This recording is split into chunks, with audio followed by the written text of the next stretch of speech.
글로벌 경제 위기는 누구에게나 혹독하게 다가옵니다. 직원 20명의 성공한 가구회사 대표에서 하루아침에 노숙자가 되어 매서운 캐나다의 겨울을 버텨내야 했던 한 남자가 있습니다. 공원 벤치에서 마지막 동전을 세던 그에게 낯선 한국인이 다가와 건넨 뜨거운 육개장 컵라면 한 그릇. 그 작은 친절이 그의 인생을 완전히 바꿔놓았습니다. 이제는 스키장의 인기 푸드트럭 사장이 되어 CBS 방송에도 소개된 그가 처음으로 자신의 이야기를 털어놓았습니다. 한 그릇의 라면이 만든 기적 같은 이야기 함께 들어보시겠습니다. 36, 누군가에게는 이제 아저씨라고 놀림받을 나이지요. 하지만 제가 겪은 일들을 말씀드리면 아마 더 나이 든 사람의 이야기처럼 들리실 거예요. 저는 에릭이라고 합니다. 캐나다 중서부의 작은 마을에서 나고 자란 저는 한때 꽤 성공한 목공 사업가였었죠. 직원 20명 규모의 중소기업을 운영하며 고급 원목 가구를 제작해 미국과 유럽에까지 수출하던 시절이었죠. 아침이면 따뜻한 커피향이 가득한 주방에서 첫사랑이었던 아내와 함께 이야기를 나누고 주말엔 아이들과 함께 하이킹을 다니던 그런 평범한 행복이 있었어요. 하지만 그 모든 것이 한순간에 무너졌습니다. 글로벌 경제 위기가 찾아왔고 주문은 급감했죠. 대출금 상환 압박에 시달리면서도 저는 직원들 월급을 챙기기 위해 개인 신용대출까지 받았어요. 밤마다 사무실에 홀로 남아 숫자와 씨름하던 날들이 이어졌습니다. 그때 아내 사라는 걱정스러운 눈빛으로 저를 바라보곤 했죠. 에릭, 우리 좀 쉬었다가 다시 시작하는 게 어떨까요? 하지만 저는 고집을 부렸어요. 무리한 확장을 감행했고 새로운 공장까지 지었습니다. 그게 치명적인 실수였죠. 결국 은행은 대출금 상환을 독촉했고 저는 파산 신청을 할 수밖에 없었어요. 집도 공장도 모두 경매로 넘어갔습니다. 가장 힘들었던 건 가족들의 실망한 눈빛이었어요. 12살 딸 엠마는 더 이상 발레 학원에 다닐 수 없다는 사실에 며칠 동안 울었고 9살 아들 잭은 친구들 앞에서 창피를 당했다며 저를 원망했죠. 사라는 끝까지 제 곁을 지키려 했지만 저는 오히려 그녀를 밀어냈습니다. 술에 취해 괴성을 지르고 때론 가구들을 박살내기도 했죠. 결국 사라는 아이들을 데리고 친정으로 떠났어요.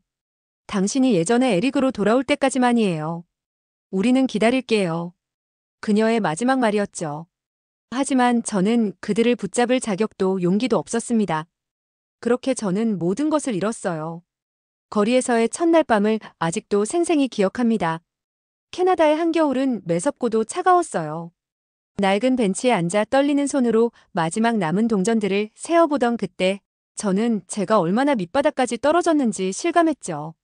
노숙자 쉼터는 항상 10,000원이었고 저는 대부분의 밤을 지하철역이나 공원 벤치에서 보냈습니다. 다른 노숙자들과 어울리는 법도 배웠어요. 제임스라는 노인은 저에게 안전한 잠자리를 찾는 법을 가르쳐줬죠. 도서관은 따뜻하고 감시원들도 너그러워. 마사라는 중년 여성은 매주 목요일마다 무료 급식소 정보를 공유했고요. 예전에는 노숙자들과 어울리게 될 거라곤 생각도 못했지만 그들과 함께 있을 때면 따뜻함이 느껴졌고 외로움이 조금은 덜했습니다. 하루는 쓰레기통을 뒤지다가 우연히 예전 신문에서 제 회사의 경매 기사를 발견했어요. 그 기사 옆에는 제가 만든 원목 식탁이 파격 할인된 가격으로 광고되어 있었죠. 그날 밤 저는 노숙자가 되고 나서 처음으로 울었습니다. 제 인생이 이렇게 끝나버린 건가 하는 절망감에 몸부림치며 밤새 울었어요. 그렇게 2년이라는 시간이 흘렀습니다.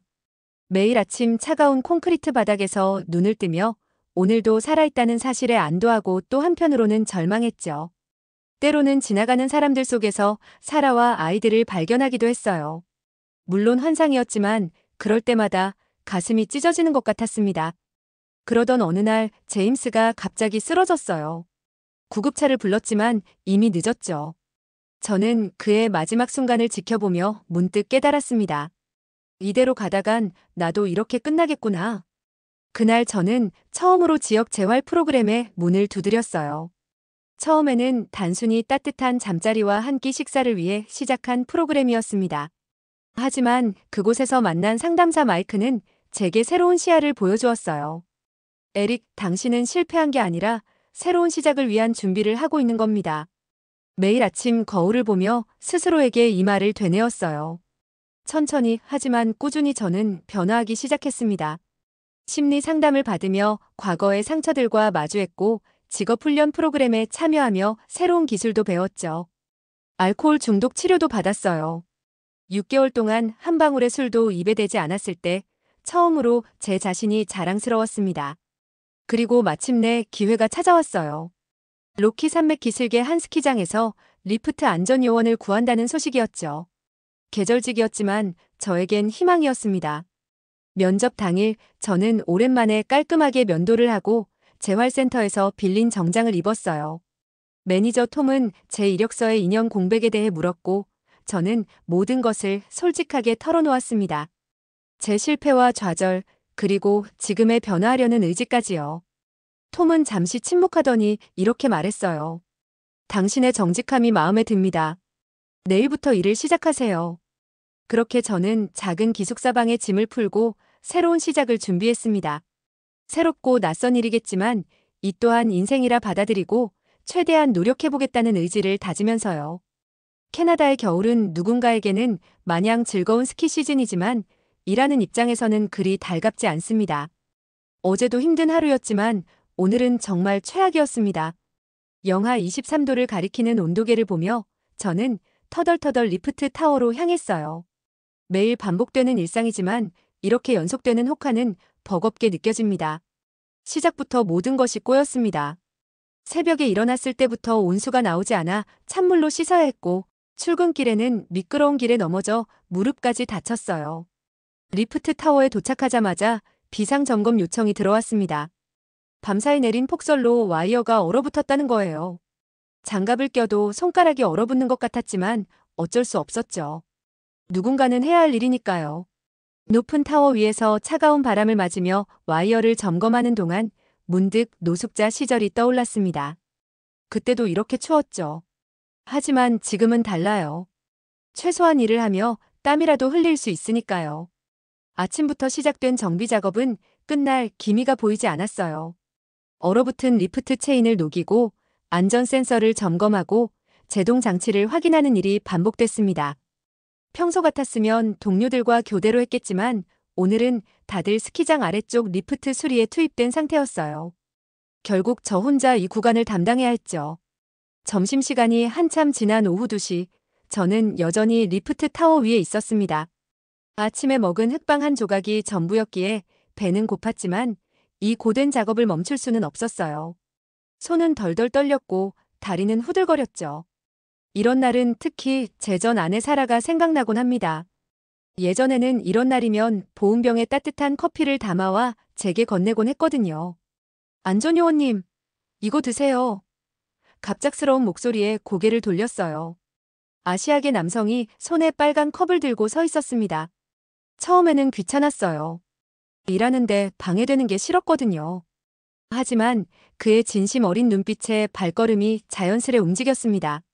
그가 건넨 건 육개장 사발면이었어요. 뜨거운 김이 모락모락 피어오르는 빨간 컵라면이었죠. 노숙자 시절 수많은 사람들의 동정 어린 시선을 받았지만 이렇게 순수한 친절은 오랜만이었습니다. 보통은 거절했겠지만 오늘만큼은 달랐어요. 아마도 너무 지쳐 있었던가 봅니다. 저는 한국에서 왔어요. 날씨가 너무 추워서. 서툰 영어로 말하는 그의 목소리에는 따뜻함이 묻어났습니다. 컵을 받아들자 얼어붙은 손끝으로 온기가 전해졌어요. 향긋한 고기 냄새와 매콤한 향신료 향이 코끝을 자극했죠. 마치 오래전 어머니의 부엌에서 맡았던 것 같은 그런 포근한 향이었습니다. 떨리는 손으로 첫 숟가락을 떴어요. 매콤하면서도 깊은 맛이 입 안가득 퍼졌습니다. 뜨거운 국물이 목을 타고 내려가며 차가웠던 몸이 서서히 녹아내리는 걸 느꼈죠. 이상하게도 눈시울이 뜨거워졌어요. 그동안 먹었던 그 어떤 음식보다도 강렬했습니다. 단순한 컵라면인데도 마치 누군가의 따뜻한 마음을 한 그릇 가득 담아 전해준 것 같았어요. 한 그릇을 다 비우고 나서야 깨달았습니다. 제 눈에서 눈물이 흐르고 있다는 걸요. 단순히 매워서가 아니었어요. 그동안 제가 얼마나 차갑게 얼어 있었는지, 얼마나 따뜻함에 굶주려 있었는지를 온몸으로 느꼈기 때문이었죠. 노숙자 시절부터 지금까지 저는 항상 혼자라고 생각했거든요. 하지만 이 순간 세상에는 아직도 따뜻한 마음을 가진 사람들이 있다는 걸 느꼈습니다. 맛있죠? 한국 사람들은 추운 스키장에서 이거 먹으면서 힘내요. 그의 말을 완벽히 이해하진 못했지만 그 진심만은 가슴 깊이 와닿았어요. 자신을 민수라고 소개한 그는 가족들과 함께 스키 여행을 왔다고 했습니다. 아내와 어린 딸이 저 멀리서 손을 흔들었죠. 그들의 모습을 보며 문득 제 가족도 떠올랐어요. 엠마와 잭도 이제 많이 컸겠죠. 민수라는 분은 오래 머물지 않았습니다. 가족들이 기다리고 있다며 서둘러 떠났어요. 하지만 그의 작은 친절은 제 마음속 깊숙이 박혔죠. 빈 컵을 들고 리프트로 돌아가는 발걸음이 한결 가벼웠습니다. 여전히 추웠지만 속은 따뜻했어요. 오랜만에 느껴보는 포만감과 함께 뭔가 다른 것도 채워진 것 같았죠. 남은 작업도 한결 수월했습니다. 손은 여전히 시렸지만 마음만큼은 따뜻했어요. 와이어를 점검하면서도 간간히 입안에 남아있는 매운맛을 느낄 수 있었죠. 그 맛은 마치 제게 힘내라고 속삭이는 것 같았습니다. 퇴근 후 기숙사로 돌아와 거울을 보며 생각했어요. 제 인생에서 가장 고단했던 날 중 하나였는데 오히려 가장 따뜻했던 기억으로 남게 될 것 같다고요. 한 그릇의 라면이 낯선 이의 따뜻한 마음이 제게 이런 변화를 가져올 줄이야. 침대에 누워 천장을 바라보며 곰곰이 생각했습니다. 사라와 아이들이 떠나던 날 제가 얼마나 차갑게 굳어 있었는지를요. 그때 저는 마치 오늘 아침에 얼어붙은 리프트 와이어 같았죠. 하지만 오늘 뜨거운 국물 한 그릇으로 녹아내린 듯한 느낌이 들었어요. 그날 이후로 저는 매일 아침 출근길에 편의점에 들르게 됐어요. 처음에는 민수가 건넨 것과 같은 육개장 사발면을 찾는 게 쉽지 않았죠. 진열대 앞에서 한참을 서성이다가 겨우 빨간 컵을 발견했을 때는 마치 보물을 찾은 것처럼 기뻤습니다. 이른 아침, 아직 어둠이 걷히지 않은 관리실에서 혼자 라면을 끓여 먹곤 했어요. 창밖으로 하얀 입김이 피어오르는 새벽 공기를 바라보며 모락모락 피어오르는 라면 국물 향을 음미했죠. 그때마다 민수의 따뜻했던 미소가 떠올랐습니다. 그러다가 특히 추웠던 어느 날 새벽 순찰을 마치고 돌아온 제 동료 제이슨과 마주쳤는데 그의 얼굴은 하얗게 얼어 있었습니다. 평소엔 말도 없고 조용한 사람이었는데 그날따라 유독 제 컵라면을 빤히 쳐다보더군요. 어쩐지 제가 노숙할 때 음식을 바라보던 눈빛과 닮아 있었어요. 추운데 한 그릇 할래? 제가 건넨 말에 그는 마치 오래 참았던 한숨을 내쉬듯 고개를 끄덕였습니다. 뜨거운 물을 붓고 기다리는 3분이 어색했지만 이상하게도 불편하진 않았어요. 제이슨은 첫 숟가락을 조심스레 떴습니다. 그러다 갑자기 멈칫했어요. 이거 매운데 하면서도 계속 먹더군요. 괜찮아? 제가 물었을 때 그가 잠시 고개를 들었습니다. 그의 눈가가 붉어져 있었어요. 매운맛 때문만은 아닌 것 같았죠. 아프가니스탄에 있을 때 제이슨이 천천히 입을 열었어요. 우리 부대원 중 한 명이 라면을 자주 끓여줬어. 한국인이었거든. 그의 목소리가 살짝 떨렸습니다. 그가 폭발 사고로 떠나고 난 뒤 난 더 이상 라면을 먹지 못했어. 침묵이 흘렀어요. 저는 그저 조용히 앉아 제이슨의 이야기를 들었습니다. 제이슨은 직업 군인이었다가 제대하고 이곳에 취업했다고 했어요. 제대 후의 악몽들, PTSD로 힘들었던 날들, 그리고 이 스키장에 오게 된 이야기를 천천히 풀어놓았어요. 처음으로 누군가에게 하는 이야기 같았습니다. 그날 이후로 우리는 매일 아침 함께 라면을 먹게 됐어요. 말은 많지 않았지만 그 침묵이 위로가 되는 듯 했습니다. 서서히 다른 동료들도 하나둘 합류하기 시작했고 우리의 새벽 라면 모임은 조용히 자리 잡았죠. 그러던 어느 날 생각지도 못한 응급 상황이 찾아왔어요. 지난주 큰 폭설이 내렸을 때였습니다. 새벽부터 울리는 비상벨 소리에 모두가 현장으로 뛰쳐나갔죠. 리프트 세대가 동시에 멈춰선 심각한 상황이었어요. 살을 애는 추위 속에서 우리는 말없이 서로를 바라봤습니다. 제이슨이 먼저 움직였어요. 그는 평소처럼 말없이 제 옆으로 다가와 얼어붙은 와이어를 점검하기 시작했습니다. 톰과 마이크도 곧이어 합류했죠. 누구도 지시하지 않았는데 마치 오래 호흡을 맞춘 팀처럼 자연스럽게 움직였어요. 살을 내는 추위 속에서 우리는 서로의 등을 감싸며 일했습니다. 제이슨이 와이어를 점검할 때면 제가 손전등을 비췄고 톰이 기계를 조작할 때면 마이크가 신호를 보냈죠. 말은 필요 없었어요. 그저 서로를 믿고 의지하는 것만으로 충분했습니다. 2시간 후 마지막 리프트가 다시 움직이기 시작했을 때였어요. 제이슨이 문득 입을 열었습니다. 이런 게 팀이구나. 짧은 한마디였지만 모두의 마음에 와닿는 말이었어요. 우리는 서로를 바라보며 웃었습니다. 땀에 젖은 얼굴, 하얗게 언 수염, 그리고 따뜻한 미소가 어우러진 순간이었죠. 그날 저녁 우리는 평소보다 많은 라면을 끓였어요. 평소엔 말이 없던 제이슨도 이야기 보따리를 풀었고, 톰은 처음으로 자신의 이혼 이야기를 꺼냈죠. 마이크는 새로운 사업 구상을 들려주었고요. 서로의 이야기에 귀 기울이는 동안 바깥의 추위는 잊혀졌습니다. 이제는 제이슨이 PTSD 치료를 시작했다는 소식도 들려왔어요. 내가 내 이야기를 들어준 덕분이야. 그가 수줍게 말했을 때 저는 뭔가 가슴이 먹먹해졌습니다. 어쩌면 우리 모두는 서로의 민수가 되어가고 있는지도 모르겠어요. 에릭, 잠깐 시간 있나? 매니저 톰이 제 이름을 부른 건 춥디 추운 2월의 아침이었어요. 평소와 다른 진지한 목소리에 긴장이 됐습니다. 이렇게 톰에게 불려간다는 건 가끔은 해고나 제 실수 얘기인 경우가 있거든요. 하지만 톰의 표정은 생각보다 밝았습니다. 자네라면 이야기가 꽤 퍼졌더군. 스키어들도 많이 찾는다고 해서 말이야. 톰이 사무실 창밖을 가리켰어요. 스키장 입구 쪽이 보였죠. 저기 작은 푸드트럭을 하나 놓으면 어떨까 싶어서. 자네가 운영해보지 않겠나? 순간 온몸이 얼어붙는 것 같았습니다. 귀에서 윙 하는 소리가 들렸어요. 마지막으로 사업을 한다는 말을 들은 게 언제였더라. 그날의 기억이 물밀듯이 밀려왔죠. 은행에서 대출을 거절당하던 순간, 직원들에게 마지막 월급을 건네던 날, 그리고 사라가 아이들을 데리고 떠나던 그날까지 생각해볼 시간이 필요합니다. 겨우 이 말만 남기고 자리를 피했어요. 리프트 타워로 올라가는 동안 머릿속이 복잡했습니다. 매일 아침 라면을 끓여 나누는 건 좋았어요. 하지만 그걸 사업으로 한다는 건 전혀 다른 이야기였죠. 점심시간 평소처럼 동료들과 라면을 나누며 이 이야기를 꺼냈어요. 제이슨이 가장 먼저 반응했습니다. 해야 해, 에릭. 내가 얼마나 사람들을 행복하게 하는지 알아? 그의 목소리에는 평소에는 없던 힘이 실려 있었어요. 내가 준 첫 한 그릇이 내 인생을 바꿨잖아. 마이크도 거들었습니다. 매일 아침 스키어들이 물어봐. 저기 라면 파는 곳 어디냐고. 톰은 실제 수요 조사도 해왔더군요. 주말엔 하루 100명은 찾는다더군. 자네라면 할 수 있어. 하지만 제 마음속 두려움은 쉽게 가시지 않았어요. 그날 밤 한참을 뒤척이다 일어나 창밖을 바라봤습니다. 달빛 아래 하얗게 빛나는 설산이 마치 저를 비추는 것 같았어요. 문득 민수의 말이 떠올랐습니다. 한국 사람들은 추운 날 이거 먹으면서 힘내요. 다음 날 아침 톰을 찾아갔어요.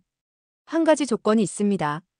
제 목소리가 떨렸지만 마음만은 단단했죠. 혼자는 못하겠어요. 제이슨이랑 같이 하고 싶습니다. 톰은 흔쾌히 동의했고 제이슨의 눈에는 처음 보는 반짝임이 어렸어요. 고물 트럭을 개조하는 일부터가 만만치 않았습니다. 녹슨 철판을 갈고 전기선을 고치고 작은 주방을 꾸미는 동안 수없이 다치고 좌절했어요. 하지만 이번엔 혼자가 아니었죠. 제이슨은 군대에서 배운 정비 기술로 트럭을 고치는데 큰 도움을 줬고 마이크는 주방 설비에 대해 조언을 아끼지 않았어요. 한 달이 넘는 작업 끝에 드디어 트럭이 완성됐을 때 저는 믿기지 않았습니다. 낡은 트럭은 반짝이는 하얀색 푸드트럭으로 변신했고 제이슨이 직접 그린 코리아 컵라면이라는 글씨가 새겨졌죠. 이제 진짜 시작이네. 제이슨이 말했을 때 저는 처음으로 두렵지 않다는 걸 깨달았어요. 영업 첫날 저는 새벽부터 일어나 준비를 했습니다. 거울 속 제 모습이 낯설었어요. 오랜만에 다림질한 흰 셔츠를 입고 있자니 마치 과거 사업가였던 시절로 돌아간 것만 같았죠. 손이 떨려서 넥타이는 3번이나 다시 매야 했습니다. 부엌에서는 제이슨이 이미 물을 끓이고 있었어요. 너무 긴장하지 마. 우리는 이미 충분히 연습했잖아. 그의 말에 고개를 끄덕였지만 가슴은 여전히 쿵쾅거렸습니다. 저번에 실패처럼 될까봐. 손님들이 아무도 오지 않으면 어쩌나. 온갖 걱정이 물밀듯이 밀려왔어요. 육개장 사발면은 기본으로 100개를 준비했습니다. 김치라면 50개, 짜파게티 30개. 어제 밤늦게까지 계산하고 또 계산했던 숫자들이에요. 하나하나 정성스레 진열하면서도 자꾸 손이 부들부들 떨렸습니다. 실수하면 안 된다는 압박감이 어깨를 짓눌렀어요. 문을 열기 30분 전 창밖을 보니 이미 줄이 길게 늘어서 있었습니다. 스키를 타러 온 사람들이 하나둘 모여들더니 어느새 이렇게 많은 인파가. 숨이 턱 막혔어요. 제이슨이 제 어깨를 토닥였습니다. 봐, 다들 우리를 기다리고 있잖아. 첫 손님은 톰이었어요. 자네가 여기서 새로운 이야기를 시작할 줄 알았어. 그가 환하게 웃으며 말했죠. 떨리는 손으로 건넨 첫 육개장 사발면. 그 순간만큼은 마치 제가 보물을 전달하는 것처럼 느껴졌습니다. 손님들이 물밀듯이 밀려들었어요. 저기서 파는 라면이 그렇게 맛있다면서요? 친구가 추천해서 왔어요. 하나둘 건네는 메뉴가 어느새 수십 그릇이 되었고 뜨거운 국물 향이 차가운 겨울 공기를 가득 채웠습니다. 특히 기억에 남는 건 한 가족이었어요. 어린 딸이 라면을 먹으며 환하게 웃는 모습에서 엠마를 보는 것 같았죠. 아빠, 이거 먹으니까 몸이 따뜻해져. 그 말에 아버지가 흐뭇하게 웃던 모습. 문득 눈시울이 뜨거워졌지만 이번엔 슬픔 때문이 아니었습니다. 점심 무렵에는 육개장 사발면이 동이 났어요. 김치라면도 곧 바닥이 났죠. 손님들 사이에서 아쉬운 탄식이 나왔지만 저는 오히려 가슴이 벅차올랐습니다. 이런 기분이었던가. 누군가에게 기다려지는 존재가 된다는 게. 해질 무렵 마지막 손님까지 배웅하고 나서야 긴장이 풀렸어요. 다리에 힘이 풀려 트럭 안의자에 털썩 주저앉았습니다. 제이슨이 마지막 재고를 정리하며 말했죠. 에릭, 우리가 해냈어. 그제야 실감이 났어요. 정말 해냈구나. 이번에는 혼자가 아닌 우리가 함께. 판매 기록을 정리하면서 가슴이 뭉클했습니다. 실패했던 과거의 제가, 길거리에서 방황하던 제가 이런 날을 맞이하게 될 줄은 몰랐으니까요. 민수가 건넨 한 그릇의 라면이 이렇게 큰 파동을 만들어낼 줄도 몰랐고요. 내일은 더 많이 준비해야겠어요. 제이슨의 말에 저는 고개를 끄덕였어요. 이제는 두렵지 않았습니다. 실패해도 좋아요. 다시 시작하면 되니까. 이제는 제 곁에 함께 걸어줄 사람들이 있으니까요. 세상에는 특별한 날들이 있나 봅니다. 영업을 시작한 지 한 달째 되던 날 사상 최악의 눈폭풍이 스키장을 덮쳤어요. 아침부터 휘몰아치는 눈보라에 시야가 한치 앞도 보이지 않았습니다. 대부분의 가게들이 문을 닫았지만 저희는 달랐어요. 그날 우리 푸드트럭은 작은 피난처가 되었죠. 에릭 저기 봐요. 제이슨이 창밖을 가리켰어요. 눈보라 속에서 한 가족이 비틀거리며 걸어오고 있었습니다. 어린 아이들은 추위에 떨고 있었고 부모들의 얼굴에는 걱정이 가득했죠. 저도 모르게 트럭 문을 활짝 열었어요. 어서 들어오세요. 그날 우리는 평소와 다르게 장사했습니다. 좁은 트럭 안에 접이식 의자를 놓고 손님들이 몸을 녹일 수 있게 했어요. 라면 국물은 계속해서 끓였죠. 따뜻한 온기와 라면, 냄새가 가득한 이곳은 금세 피난처가 되었습니다. 밖에 더 있을지 모르니 살펴볼게요. 제이슨이 눈보라 속으로 나갔어요. 저는 손님들에게 뜨거운 라면을 나눠주며 그를 기다렸습니다. 잠시 후 그가 돌아왔을 때 뒤에는 또 다른 일행이 따라오고 있었어요. 꽁꽁 언 손을 녹이며 그들의 눈에서 안도의 빛이 반짝였습니다. 아저씨, 이거 정말 맛있어요. 8살쯤 되어 보이는 남자아이가 말했어요. 잭과 비슷한 나이였죠. 순간 가슴이 찡했지만 이번엔 달랐습니다. 전처럼 도망치고 싶은 아픔이 아닌 뭔가 해주고 싶은 따뜻한 마음이 들었어요. 더 먹을래? 특별히 더 맵지 않게 끓여줄게. 그렇게 시간이 흘렀습니다. 좁은 트럭 안에서 낯선 이들이 서로의 이야기를 나누기 시작했어요. 도쿄에서 온 가족, 시드니에서 온 커플, 캐나다, 동부에서 온 학생들. 각자의 이야기가 라면, 국물처럼 뜨겁게 피어올랐습니다. 사실 저는 제가 처음으로 제 이야기를 꺼냈어요. 실패한 사업가에서 노숙자가 되고 다시 이곳에서 새로운 시작을 하게 된 이야기를요. 한 그릇의 라면이 제 인생을 바꿨습니다. 말을 마치자 잠시 정적이 흘렀어요. 그때 누군가 조용히 박수를 치기 시작했고 트럭 안은 따뜻한 격려로 가득 찼습니다. 그날의 입소문이 퍼지면서 우리 푸드트럭은 스키장의 명소가 되었어요.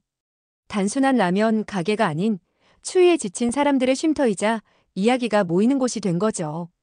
주말이면 긴 줄이 늘어섰고 입소문을 듣고 찾아오는 손님들도 늘었습니다. 어느 날은 CBC 뉴스라는 캐나다에서 가장 큰 방송국에서 취재를 왔어요. 한국 분들께는 낯설 수 있지만 캐나다에서 가장 공신력 있는 방송국이에요. 여기에서 처음 연락이 왔을 때 저는 거절하려 했어요. 카메라 앞에 서는 것도 두려웠지만 제 과거를 다시 마주하는 게 더 무서웠거든요. 하지만 제이슨이 제 눈을 똑바로 보며 말했습니다. 너의 이야기가 누군가에게 희망이 될 거야. 취재 당일 저는 평소보다 일찍 일어났어요. 거울 앞에서 오랫동안 서 있었죠. 면도를 하다가 문득 노숙자 시절 공중화장실 거울 속 제 모습이 떠올랐습니다. 지저분한 수염, 창백한 얼굴, 꺼져버린 눈빛. 지금의 제 모습과 너무 달라서 한동안 멍하니 거울만 바라봤어요. 카메라가 돌아가기 시작했을 때 심장이 터질 것 같았습니다. 리포터가 첫 질문을 던졌어요. 이 푸드트럭을 시작하게 된 계기가 궁금합니다. 순간 목이 메었어요. 한참을 말을 잇지 못하다가 떨리는 목소리로 이야기를 시작했습니다. 저는 한때 잘 나가는 사업가였어요. 말을 꺼내는 순간 눈시울이 뜨거워졌습니다. 하지만 모든 것을 잃었죠. 가족도 집도 자존심도. 갑자기 울컥하는 감정에 잠시 말을 멈춰야 했어요. 제이슨이 조용히 다가와 제 어깨를 잡아주었죠. 길거리에서 보낸 2년의 시간 동안 저는 제가 얼마나 작은 존재인지 깨달았습니다. 그리고 한 그릇의 라면이 제 인생을 바꿨어요. 민수의 이야기를 하는 동안 눈물이 흘렀지만 이번엔 닦지 않았어요. 낯선 이의 따뜻한 마음이 담긴 한 그릇이 절 다시 살게 했습니다. 인터뷰가 방송된 후 놀라운 일들이 일어났어요. 눈이 막 그치고 어슴푸레한 새벽이 시작될 무렵이었죠. 늘 그랬듯이 푸드트럭 문을 열기 위해 준비하고 있었어요. 그때 누군가 조심스레 트럭을 두드렸습니다. 이른 시간이라 놀랐는데 창밖에는 한국인으로 보이는 중년 남성이 서 있었어요. 혹시 에릭 씨이신가요? 그가 서툰 영어로 물었습니다.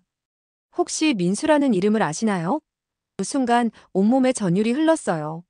민수라는 이름은 제 가슴 한켠에 늘 따뜻하게 자리 잡고 있었지만 그를 다시 만날 거라고는 생각도 못했거든요. 남자는 자신을 진우라고 민수의 지인이라고 소개했어요. 한국의 방송에서 우연히 저의 이야기를 보고 이곳을 찾아왔다고 했습니다. 민수가 그랬어요. 그날 라면을 건넨 사람이 당신이었다면 좋겠다고. 진우의 말에 저도 모르게 눈시울이 뜨거워졌어요. 라면을 끓이며 이야기를 나눴습니다. 민수는 지금 서울에서 작은 식당을 운영하고 있다고 해요. 그날의 만남을 잊지 못해 한국에 돌아가서도 종종 저를 이야기했다고 합니다.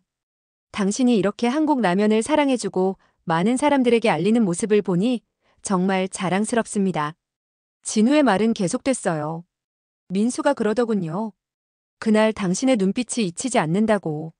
꼭 다시 만나고 싶다고요. 저는 잠시 말을 잇지 못했습니다. 그토록 짧은 만남이었는데 민수도 저를 기억하고 있었다니. 싫은 말이에요. 진우가 조심스레 말을 꺼냈습니다. 민수도 한때 큰 실패를 겪었답니다. 그래서 당신의 눈빛에서 자신의 모습을 봤다고 하더군요. 그 말에 가슴 한켠이 찡해졌어요. 어쩌면 그래서 그날 민수는 저에게 라면을 건넸던 걸까요? 그날은 유독 손님이 많았어요. 진우는 하루 종일 저희와 함께 있었죠. 처음으로 누군가에게 제 이야기를, 그것도 처음부터 끝까지 모두 들려줬습니다. 사업 실패부터 노숙 생활, 그리고 지금에 이르기까지. 이전에는 늘 부끄럽고 아픈 기억이었는데 이상하게도 이제는 담담히 말할 수 있었어요. 전에는 이 실패가 저의 전부인 줄 알았어요. 라면을 먹으며 말했습니다. 하지만 이제는 달리 보여요. 그 실패가 없었다면 지금의 제가 없었을 테니까요. 진우는 조용히 고개를 끄덕였어요. 그의 눈빛에서 깊은 이해가 느껴졌습니다. 해가 저물 무렵 진우는 작은 상자를 건넸어요. 민수가 보낸 선물이었죠. 상자 안에는 한국의 여러 라면들이 가득했고 손글씨로 쓴 편지도 있었습니다. 언젠가 다시 만나요. 그때는 제가 당신에게 진짜 한국 음식을 대접하고 싶습니다. 진우가 떠난 후 저는 오랫동안 창밖을 바라봤어요. 하얀 설산이 붉은 노을에 물들어 있었죠. 문득 깨달았습니다. 제가 그토록 부끄러워하고 도망치려 했던 과거가 사실은 새로운 시작을 위한 디딤돌이었다는 걸요. 그리고 그 시작을 가능하게 해준 건 한 그릇의 라면이 아닌 그 속에 담긴 따뜻한 마음이었다는 것도. 밤이 되어 푸드트럭 문을 닫으며 생각했습니다. 내일은 또 어떤 손님들이 찾아올까? 어떤 이야기를 나누게 될까? 가슴이 설렜어요. 이제 저는 압니다. 진정한 성공은 거창한 것에 있지 않다는 걸요. 작은 친절, 따뜻한 한 그릇, 그리고 서로를 이해하는 마음. 그것들이 모여 우리를 더 나은 사람으로 만든다는 것을요. 어느 날 저녁 푸드트럭을 정리하면서 문득 휴대폰을 꺼냈어요. 사라의 번호는 여전히 그대로였습니다. 수없이 망설였던 통화 버튼을 이번에는 망설임 없이 눌렀어요. 신호음이 가슴을 울렸습니다. 여보세요? 오랜만에 듣는 그녀의 목소리에 눈시울이 뜨거워졌어요. 사라. 나야. 잠시 침묵이 흘렀지만 이번에는 두렵지 않았습니다. 내 이야기 들었어. 방송에서 봤어. 그녀의 목소리가 살짝 떨렸어요. 엠마와 잭도 봤다고 하더라. 통화는 길지 않았지만 큰 의미가 있었어요. 다음 주말에 아이들이 스키를 타러 온다고 했거든요. 아빠의 라면을 먹어보고 싶대. 사라의 말에 가슴이 벅차올랐습니다. 이제야, 정말 이제야 제가 온전한 사람으로 그들 앞에 설 수 있을 것 같았어요. 매일 밤 장사를 마치고 나면 저는 잠시 하늘을 올려다봅니다. 까만 밤하늘 위로 쏟아지는 별들이 마치 제게 미소 짓는 것 같아요. 한 그릇의 라면이 제 인생을 바꿨고 이제 그 라면은 또 다른 이들의 인생을 바꾸고 있습니다. 돈도 명예도 중요하지만 진정한 성공은 따뜻한 마음을 나누는 것이란 걸 이제는 알아요. 내일도 저는 푸드트럭 문을 열 거예요. 어쩌면 또 다른 누군가의 인생이 바뀌는 순간이 될지도 모르니까요. 작은 친절이 만드는 큰 변화를 믿으며 오늘도 저는 라면을 끓입니다. 에릭 씨의 사연 어떻게 들으셨나요?